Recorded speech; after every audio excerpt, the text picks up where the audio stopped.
नबकुमार सरनिया क'क्राझाराव बिसायख'थि गेलेनो हानाय नंलिया।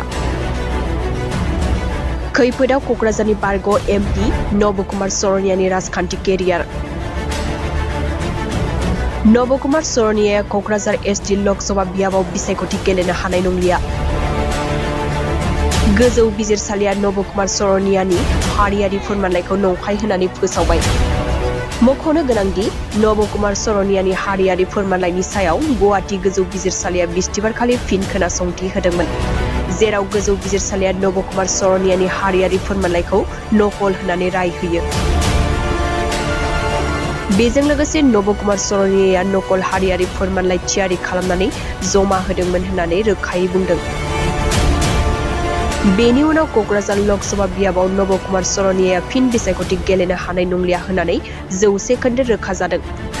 मख'नो गोनांदि नबकुमार सरनियाया हारियारि नकल फोरमानलाइ होनानै थांनाय 10 बोसोरनिफ्रायनो क'क्राझार एसटि लकसभा मासिखौ आयेन बेरेखायै दखल खालामनानै लाबोदोंमोन। नबकुमार सरनियाया क'क्राझाराव बिसायख'थि गेलेनो हानाय नंलिया। खैफोदाव क'क्राझारनि बारग' एमपि नबकुमार सरनियानि राजखान्थि केरियार।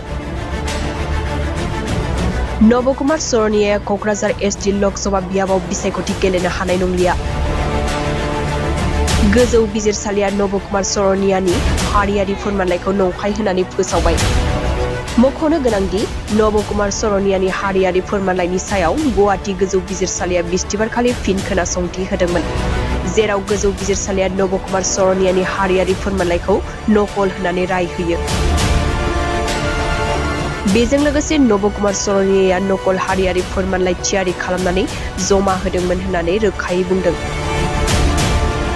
बेनि उनाव क'क्राझार लकसभा बियाबाव नबकुमार सरनियाया फिन बिसायख'थि गेलेनो हानाय नंलिया होननानै 100 खोन्दो रोखा जादों। मख'नो गोनांदि नबकुमार सरनियाया हारियारि नकल फोरमानलाइ होनानै थांनाय 10 बोसोरनिफ्रायनो क'क्राझार एसटि लकसभा मासिखौ आयेन बेरेखायै दखल खालामनानै लाबोदोंमोन।